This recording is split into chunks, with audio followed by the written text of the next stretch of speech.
মাছটা অসুস্থ, লুকিয়ে লুকিয়ে আছে, খালি চুপচাপ হয়ে গেছে ইদানিং। খাবার দিলে লুকায়, অন্ধকারে খায়, তা বাদে বাইরের থেকে বের হচ্ছে না কেন বুঝলাম না, লুকিয়ে আছে একদম। ওই যে মাঝে মধ্যে একটু বের হচ্ছে। ক্যামেরা সেট আপটা ঠিক হয় নাই আমার। এই যে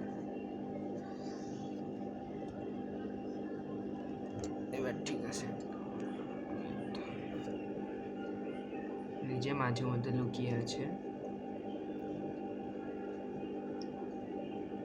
আমরা এবার একটু খাবার দিয়ে দিই মাছেদেরকে।